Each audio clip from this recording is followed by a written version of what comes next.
Well, hello and a very warm welcome to episode number 7 of A Load of Clark and Ball. I'm the Clark, Dave Clark. He's the Ball, Tony Bullen. And we've got a special episode, something for the weekend coming up here, the next sort of 20 minutes, half hour. We picked out 2 cards live on Racing Post, Greyhound TV, Sky Channel 437, Freesat 250, Romford on Friday night and Central Park on Sunday night. Open racing galore, and we're going to get stuck straight in, Tony. Lots of racing over the weekend to look forward to. Yeah, there certainly is, Dave, and it's fast and furious from next week as well. I think there's open racing virtually every single day for the next couple of months, so open race fans will be in their element. Absolutely right. We are off to the London Road Circuit, Romford. The 6:43 is the first open race on the card. Foster a Greyhound Maidens. How did you see it, Tony? I like the Bubbly Dusty. Failed to feature really in the Northern Puppy Derby first round. Faded badly up the home straight, but showed enough. I mean, you're running against the likes of Jaguar Macy. Prior to that, had qualified in really well. He's only a young dog. He should improve with experience. I thought he was the answer. He wouldn't be a strong selection, but just on scope alone, I thought he was the one to be with. Yeah, Steve Fluin of the Champagne Club is the guest on Racing Post Ground TV this evening as well. And the Paul Young kennel always seem to fare well when Steve is on the show. So that's something to bear in mind when watching Racing Post Ground TV tonight. I'm with you as well. I like for Glasheen Sydney in Trap 2, bang middle runner at Central Park. No trial as well, which would be a concern. I thought would lift off from Trap 2, move for a middle line. And Houdini Lad might get a run around the inside. So I'm with Tony. I'm with 4. And I'm going to put up 4-1 Fullcast. They're really, really good draw on the inside for Houdini Lad. Right, we move on then to race number 4, which is the first of a little competition. Final next week. Romford Friday night 500 standard. First 3 qualify for the final next week. I'll kick off this time, Tony, because it's a tentative selection, but certainly a value one, because I'm going to chuck out Olive Tree Dino in the stripes here. Arguably the best drawn runner on the card tonight. John O'Hugo and Droopy's Manor are both diving inside. The last time John O'Hugo actually run out of trap 4, nearly hit the deck at the first bend and did finish a distant 6th, finding lots and lots of trouble. I think everyone's going to be on Dapper Donny in 3 here. Showed up well at Monmore in the Puppy Derby. Could be set for a rough ride unless he finds a bingo break. With 4 and 5 edging inside, I'm not sure 6 is good enough, but a 6 has got a brilliant draw. So if you want to have a fiver, £2 on Betfair at a massive price, I'm going to go with 6. What do you fancy, Tony? Yeah, I can see your angle, Dave. I mean, Henlow's not a long run to the bend, although it's a 460. I think some people get carried away that Henlow's a long run to the turn, but it isn't. If anything, it's similar to Romford. And I think Nathan Hunt's holding the trump cards here. I mean, Dapper Donny failed to feature in 3 starts at Romford, but vastly improved, reaching the Monmore Puppy Derby final. And I think he's ready to strut his stuff on home soil. John O'Hugo, only the sole win. Ran well enough in the first round of the Golden Sprint, but he's definitely quirky. I mean, I know when they pull the hair away, dogs get up to things after the line, but he's definitely got something about him, the John O'Hugo. But I think hopefully Dapper Donny can secure first run. Yeah, I'm sure Nathan will be hoping that his 2 don't come together on the run to the bend there, but I think every chance of that. Right, next race, 7:18. I was very, very, very impressed with Puff the Tiger at Central Park last time, Tony. I thought he'd come back to life a little bit. He's going to be a strong selection here for me. Is he for you? He is. He was the player. I could see the inside getting a little bit tangled up. Droopy's Mac on his day, he's sub 24 seconds, but I can't see where he sees any daylight. Playbook could come together with Get the Cash, Stradina's Euros across. Our boy Seamus is hit and miss at the boxes, but I was impressed with Puff the Tiger. Reached the Toaster Puppy Derby final last year and sub 29 seconds at Central Park. He was shifting last week. That was a good performance. And he done a 24-27 off a 390 split. So the dog's got a bit of pace about him. Threes was quite big. I think they went 3-1 early prices. Yeah, I don't think there'll be anything like that come the off. I'm going to put up a Yankee tonight at Romford. And this is the first one, the 7:18 Trap 6 Puff the Tiger. But we will go over strong selections after we've been through the whole card. Right, we move on then to the 7:36, which is a very, very interesting race. I think Alaskan Dawn can win the Derby. There you go. I've come out and said it already. Might be one for your trends here, because you go back a couple of years and Seamus Cahill's astute missile running a maiden stayers competition at Romford. He won his heat, he got beat in the final, and then the rest was history, of course. He went on to win the derby at Toaster. Alaskan Dawn stepping up in trip here. Clearly had problems, injury problems, only had the 7 races, is a May 18. But this dog can shift, can't he, Tony? Well, I wrote about him in the Racing Post last year as a dog that I'd love to have owned myself. He looks like he's got huge potential. Obviously, connections must be a little bit frustrated. Stop-start career, no mileage on the clock. Interesting that he's been off a while and they're stepping him straight up in distance. The trial suggests that he's ready to rock and roll. But that Mad Mash Bullet, who I'm going to be with, caught the eye behind Desperado Dan on his first visit at Romford, and even though he was well beaten, the running that the dog done, I think he could even excel over the 750. But I just think if Alaskan Dawn needs to run, I think Mad Mash Bullet might just hold the edge at this time. But if Alaskan Dawn, they can keep him sound, I agree with you, Dave. He'd be a massive runner in any competition. Yeah, so that's a fascinating contest, that one, the 736. Right, we'll move on then. The 756 here, and I think everyone's going to want to be with Sporting Katina in trap 4 here. Maxine Locke's charge. Maxine Locke's birthday yesterday, if you was interested in that. Hit the ground running, won last 3 starts. She's a daughter of Droopy Sydney. She starts and she stays, and surely she's going to go very close here, Tony. Well, the step up to 575 has been the making of the bitch, Dave. I mean, she's what I've liked of her, although she turns in midfield position, it's the way she just picks her way through beaten rivals and then looms large at that 5th bend and is clearly strong as an ox. And I think she can keep that 100% record over course and distance intact. Yeah, the only concern I have, and it's only a little one, is I've seen Alan Bell run at Yarmouth, and the race card tells you the story as well. You've got the dreaded W2, which means struggling to turn left at the 2nd bend, might move off running into that 1st bend at Romford, so she will need to tread carefully early on. I mean, if she leads, it'll be dial a distance as far as you like, but if she gets any sort of run, which I think she will, I thought she'd be far too good for them. She's the 2nd leg in the Yankee. 756 is that contest over the 575 at Romford. Right, 817 next, and the win machine that is Franey Forever is impossible to impose, Tony?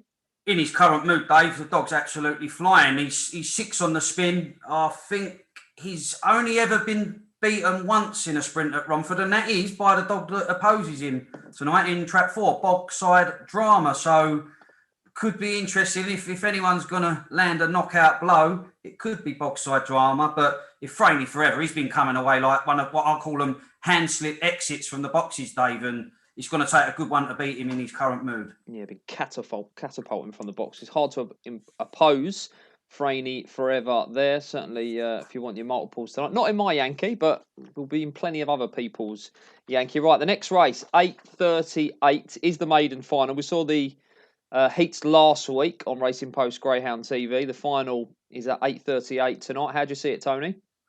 I like Adamant Rumble. I think he's got a good makeup on the outside. Saffron Smash just gradually went into the lane 4, shall we say, on the run to the turn, and I just think 6 will have plenty of room. He's improved with each sighting at Romford. A1 at Yarmouth.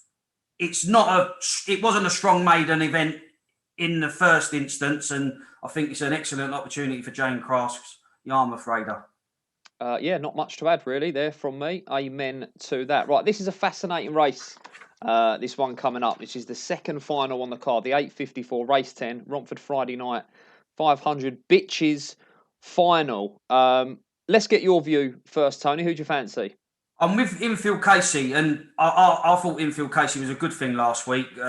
Just skewed out the boxes from red, and that allowed Wastehouse Izzy to turn in pursuit. And I still didn't think Wastehouse Izzy had any business pegging back Infield Casey, but I think now she's in 3, she'll come away straighter from the boxes and might just nick a half a yard extra round the first couple of bends. The interesting bitch is Johnson's Rose. Now she's clad in red because that's her favourite draw. But I think that's going to be factored into her price. She's not going to be the double digits that she was out in the middle of the park, she'd probably only be a 5-1 shot top whack. But I think 3 can get skippy. Any crowding in behind, she might be gone. Right, brace yourself, because I'm going to put up trap 4, Panton Whisper. Who you could argue is probably the worst drawn runner on the card at Romford tonight, because she is a bitch who is desperate to get to the inside running rail.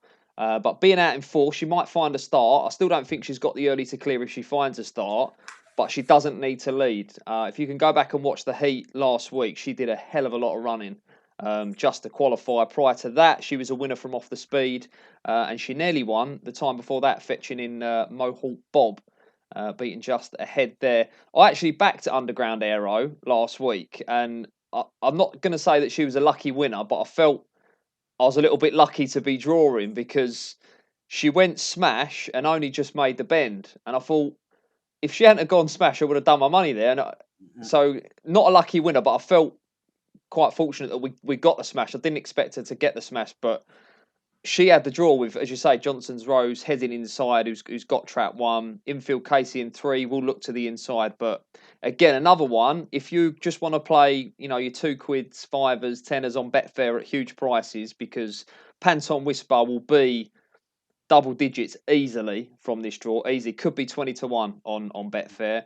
If we can just get her around the bend in a position, it'll be race on, because she's running well and she's very, very strong. So, yeah, be interesting to see how that race unfolds there. I'm going to be against Underground Aero, because found that smash and only just made the bend. So I'm not sure I was going to make the bend again this week. Right, we move on then. This is a great little race. This 9-12. One off over the 5-7-5, but some really, really class acts in here. Most notably, trap 4, Desperado D'Antoni. I mean, obviously, we try and keep this show to a 20, 30-minute. We could talk about Desperado Dan for days. He's such a brilliant dog, back to his best. But from this draw, I'm going to take him on. And this is the beauty with Romford, Dave. Last time out, Desperado Dan beat Bubbly Bollinger by 11.5 lengths. But on any given Friday at Romford, tables can be turned. And I think Bubbly Bollinger, back in red, although he's yet to really ping the lids, I think he can surge to the turn, muscle his way round in front at the winning line first time, and I think he'll turn the tables. He ran behind 10 pin in the Puppy Cup over 400 at Romford last year, and he's made a reasonable transition to 5-7-5, and I think that Bubbly Bollinger, you might just see the better of him, clad in red. Yeah, I'm sitting from exactly the same hymn sheet here. He's the third leg of my Yankee, actually, Bubbly Bollinger on the inside. Now, I think this is going to be a perfect example of our draws win races, because, as you mentioned, he's got trap 1 again here. First go over the 5-7-5, he was out in 3. He did lead, but he got picked up. But he's won from a draw on the inside on the 12th of March. And it was important that he was on the inside, because there was dogs in a line. And by virtue of being on the inside, he was able to go round. He was stuck out in 3 last week, and he got beat, but he switches back to 1 here. And I think there's going to be 2, 3, maybe 4 dogs in a line at the corner here, and he will be the one that's got the fence. And I think he'll turn left and then burn them off. Hope's Doggie's a dog I like. He's got a good draw there. Might go well with Desperado Dan looking for the inside. But 2 votes for Bubbly Bollinger there. Right, let's move on then to the lucky last, which is a maiden marathon. 2 laps of the track. None of these have won an open over the 750. I saw Guri Steve run last week. He was on RPG TV on the Saturday morning. And I only watched the race because there was plenty of money around for Liberty Lock. And I thought, I'll watch this race out of interest. And Guri Steve gave Liberty Lock a running lesson. Very, very impressive performance. Worked hard to get to the front. Got to the front of the second bend and didn't see another rival. So I'm very much with trap 1 here, Guri Steve. What about yourself, Tony?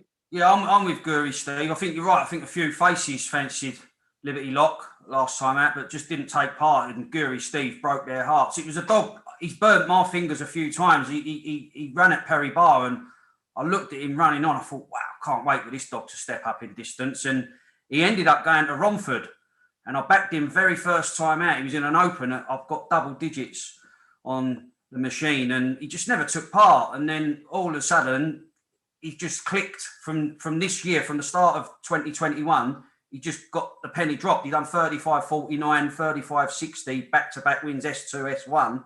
and he just had a combination of early pace and staying power last time out. 47-27, Dave. Anything like a repeat, I think he follows up, and I would have been any odds against. I'd have to be all over him. He was one of my best bets of the night at Romford. In fact, I was going to play a double: Puff the Tiger and Guri Steve. That's what we're going for. Yeah, I was going to say, right, come on, then let's get down to it. Romford tonight. What are we looking at?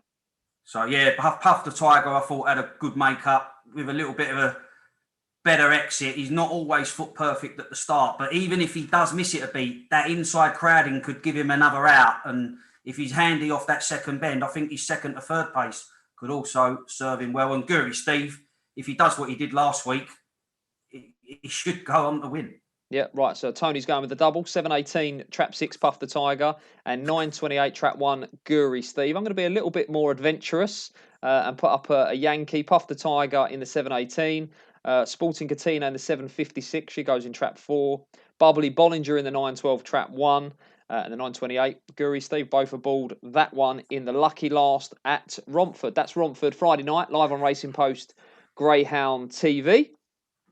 We're now going to move on to Central Park on Sunday night, which is, of course, also on Racing Post Greyhound TV. Let's see if I can bring the race card up. There she is in all her binary. Right, let's move on then. We'll skip the first couple of graded races.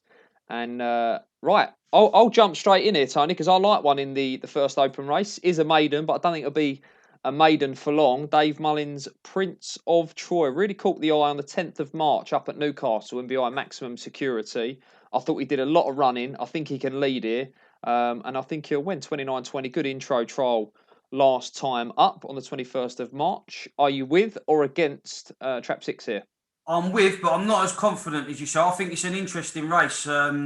He impressed me at Newcastle. He was prepping for the Northern Puppy Derby and chased on Maximum Security.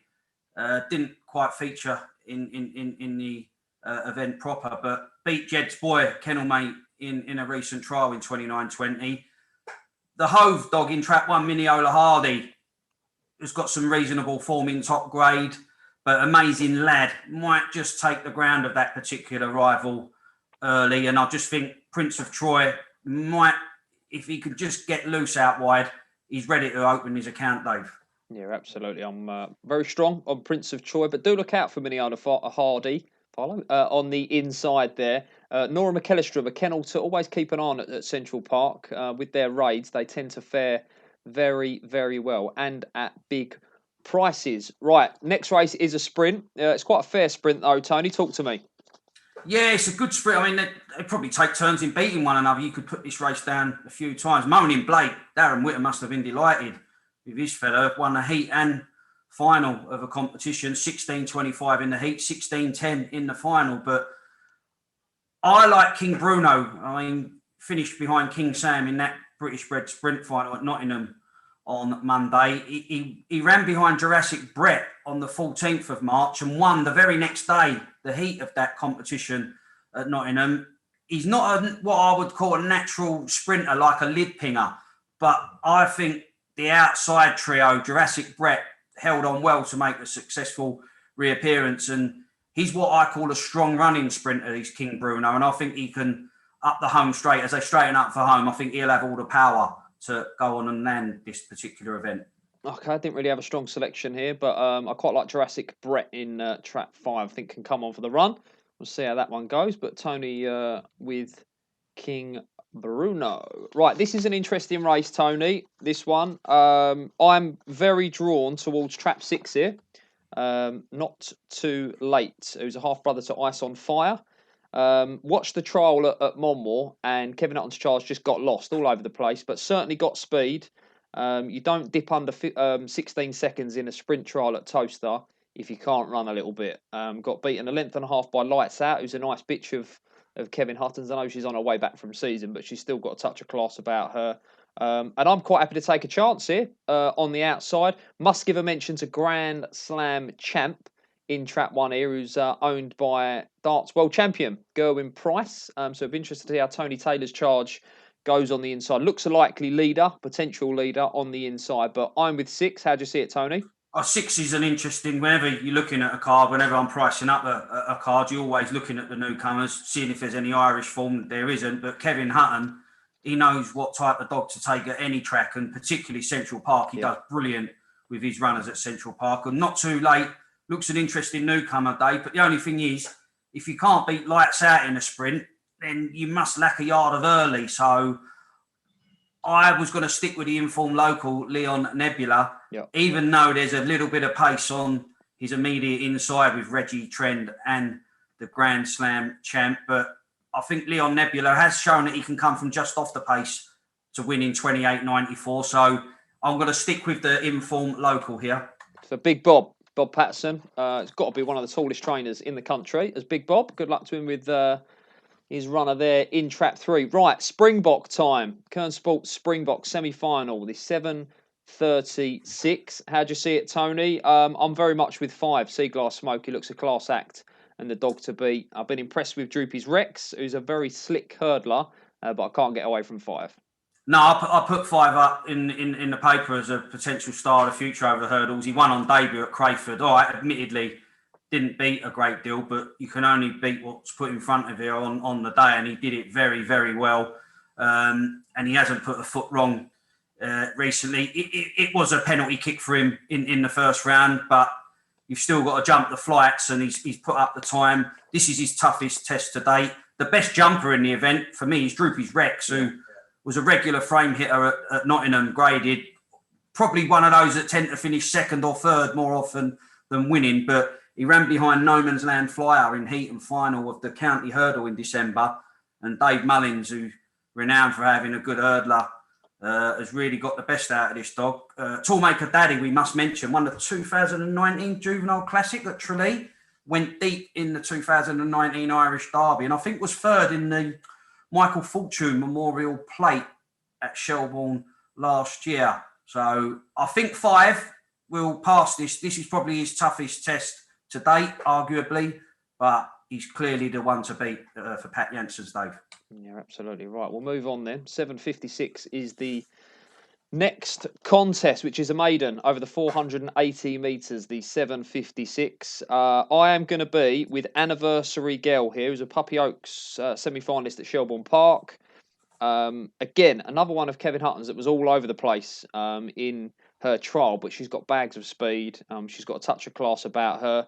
And I'll be honest, I didn't see much in terms of opposition here. Patrick Janssens has obviously got Derby Lock in here. I've been a little bit disappointed with that one. I'm sure we've not seen the best of him yet. There was money for Banter Blade in a 6-bend contest last week. Again, didn't really show too much for me. TC Tom is very capable. That's probably going to be the danger for me. But I'm quite happy to take a chance here with Anniversary Girl in the orange jacket. First time up in the UK. What are your thoughts, Tony?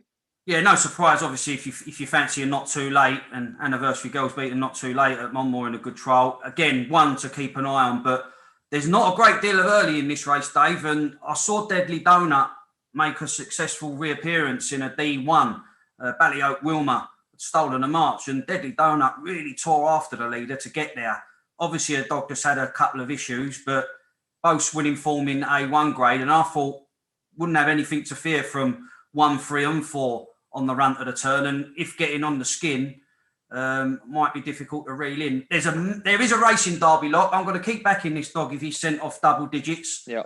Because I do think that the penny could drop at any moment, and he will nick one of these races. But at big prices, you can go in a couple of times. But I think Deadly Donut can get first run here, Dave. Yeah, got 29.26 on the card in what was far from a clear run, so I can certainly shift a little bit. So it's a wide open contest, that one. Tony with 2. I'll take a chance with the Anniversary Girl. Right, we are back over the sticks. Another semi-final of the Springbok. I'm quite happy to admit that I didn't have a clue here, Tony. What are your thoughts? I think 1's a good thing, Dave, to be truthful. I mean, I looked at his Irish card. Reds are out for Ballymac Kingdom, Doodling Duke, New In Session he ran against, and I mean, if I bought a dog with an Irish card like that, they'd be running on the flat. But you know, Ricky Holloway, he loves his hurdles. And to be true, when I watched his debut, it was one of the nastiest falls that I've seen. And I was thinking, I hope the dog's all right. But he did pick himself up, and Ricky Holloway's obviously really got the best out of him. What price is he going to be? I'll make him 2 on. Yeah. I would have thought from being drawn on the inside, but would you want to take 2 on? I wouldn't take 2 on. No, to be truthful, I've said before, hurdles are not really my cup of tea. They've never really floated my boat, and sometimes some of the batch that have come through, I don't think some dogs are quite ready to be running over the obstacles. But Mina Maverick, he's just strong. He's got it all for me. He's jumping pretty well. The dog who's got the speed, who's dipped under 29 seconds on the flat over course and distance, he's aimed for glory. Yeah. But he's yet to really transfer that to the hurdles, although his latest effort was a step in the right direction. But it was 450 max.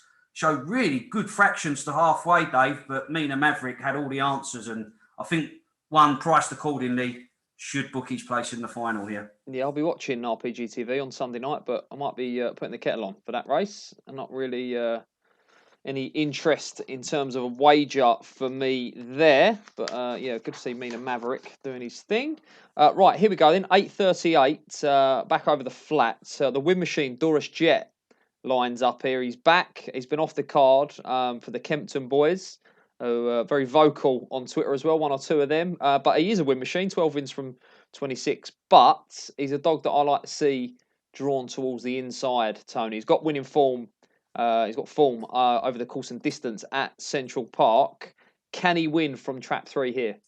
Oh, he can win from any box, Dave. He's one of those dogs that he can quicken at a vital stage of a race, and you're always looking where Doris Jet is in a race. Derek Knight's Chargers enjoyed mixed fortunes in previous visits to Central Park, but he's going to have to ride his luck early because I can't see him turning in front. He's obviously did at Hove when winning on the 3rd of March because he's fresh. He was probably eager to go, and he's got early when he wants, but Ballinaby Jet, if he can trap in the fashion that's seen him win back-to-back races, I thought he'd take some reeling in again. Chasing Turkey was a dog that had been knocking on the door, bit workmanlike when opening an account, but that was his first look round, I believe, since December. So I thought he was a runner of some respects, but I think 6 secures first run out wide, Dave. Yeah, I'm gonna agree with that. Doris Jet had a spin at Toaster on the 14th of March. I'm going to say something that might sound a bit mental because I'm not putting up Doris Jet for this race, but if they put him in the Derby and he gets a couple of favourable draws, I think he could go a long way. Do you agree with that, Tony? I do agree. Well, he's a chasey type, Dave. He's definitely. I personally think he's definitely got his quirks, but them dogs are ideal if they can keep making the frame. All of a sudden, you're in the latter stages of a competition, quarterfinals. Anything can occur. Yeah, so I don't fancy him for the Central Park Standard Division 2, but I quite happily back him at monster prices each way in the Derby, if that makes any sense whatsoever to you. Right, 8:54. This is a good race. I think probably the race of the night at Central Park, really, because it's very interesting. It's the final of a novice stayers here. Distant Bolt was picked up by Droopy's Jungle, the Matt Dartnell 1-2 on the inside here. Droopy's Jungle coming from a long, long way back. Droopy's Mansion and Headford Diva were winners for Kevin Hutton. Cooley Oyster, unfortunately, doesn't line up, withdrawn from 3. How do you see this one unfolding, Tony? It's a fascinating race. I mean, Distant Bolt got a dream run early last time out and showed his middle gears to hit the front. But Droopy's Jungle, who I've saw run on the 12th of March in A1 and never took part, but all of a sudden switched on and taught her the pickup, and Connection stepped her back up the 6th bench. She could be anything. She's one of those that could catch pigeons, Dave. But I was very impressed with Droopy's Mansion. He's not a dog that normally finds himself off the front, and when he did, it was absolutely game over for the opposition. That was his first look round Central Park as well, and I think that 4 can lead or come from just off the pace in this particular contest. Essex Vars semi-finalist, having won a heat, beat Antigua Romeo in a heat. Headford Diva, she's running out of her skin, game as a pebble, sure to be there or thereabouts. But I think the Mansion dog, he can dig deep if required. If he leads, it's game over. I also think he's capable of coming from just off the pace. But do keep an eye where Droopy's Jungle turns, because that she just all of a sudden switches on and moves through them gears, Dave. Yeah, it's a tricky race, but I'm going head down here on head for Diva because I think she's going to lead, and I don't really know what went on, why it was hand timed.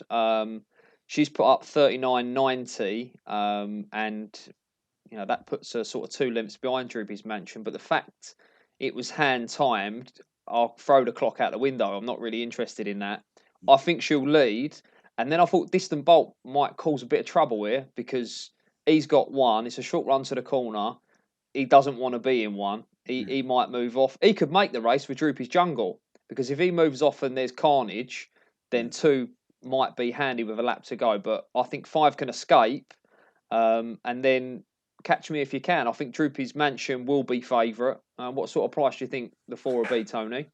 It's a difficult race to price. I mean, I would start around the evens 11 to 10 mark, and if they come for him, they come for him. If not, he would drift. But I'd like to see what Droopy's Jungle does to the pickup, because she's certainly got something about her, but just might find one or two of these have slipped the net.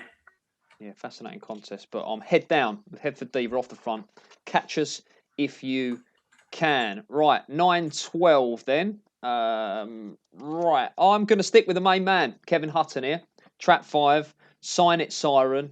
She'll be paddling off the last. Very vulnerable, but I think she can skip clear here and go a long, long way clear. She's got massive early. She's running well. I think she'll get off the front. I think 3 to 1, 7 to 2 mark. I'll quite happily take a chance there because I think she'll be in front out the second bend, and we'll sort of take it from there. How do you see it, Tony?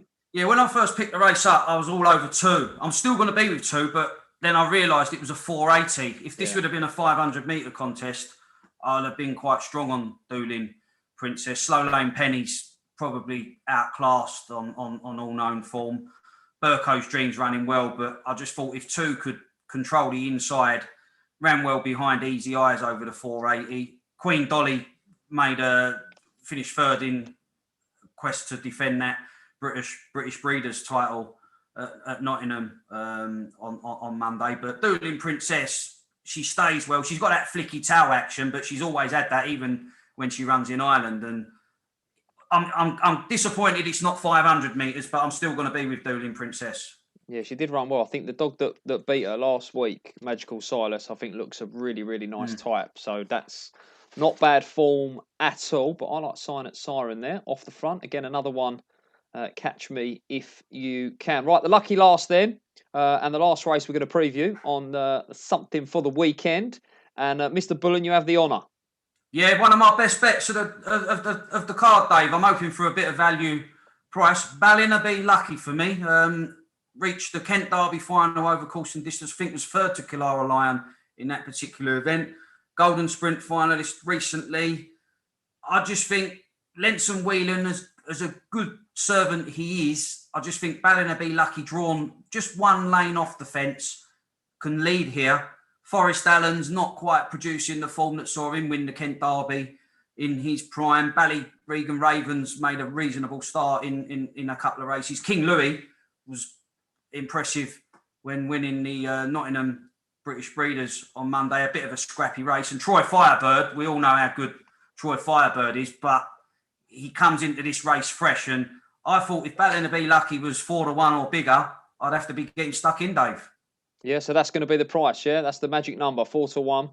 4 to 1 or bigger, and I'll be unloading. Poor old King Louis, you jumped ship. He's done you a turn. You put him up as the winner of the British Breeders at 12 to 1, 14 to 1 in places, and you've deserted him. Very next race, you've deserted him. I mean, he runs well on home soil, but I just think that Troy Firebird fresh could show a bit of urgency at the boxes, and they might not do each other any favours. He's in 5, King Louis. He prefers to be in 6. So we're not playing games on Sunday night at Central Park. One bet, and it's going to be in the lucky last trap too. Is that what you're telling me? Yeah, at the right price. At the right price. Right. Again, I'm going to be a little bit more adventurous than Tony and put up a Trixie. I think there'd be fair prices. Maybe not the first one. Prince of Troy in the open of the race. What time's the first? Well, 6:43, the first of the opens. The 8:54, Kevin Hutton's Head for Diva off the front. Catch me if you can. And the 9:12, Sign It Storm in trap 5. Catch me if you can. So a Yankee and a Trixie for me. Tony, a little bit stronger on his selections. Don't mess about. Singles and a double. This has been another episode of A Load of Clark and Ball. And this has also been something for the weekend. So enjoy the racing. Enjoy the weekend. And we'll catch you next week where we cover the Northamptonshire Sprint at Toaster.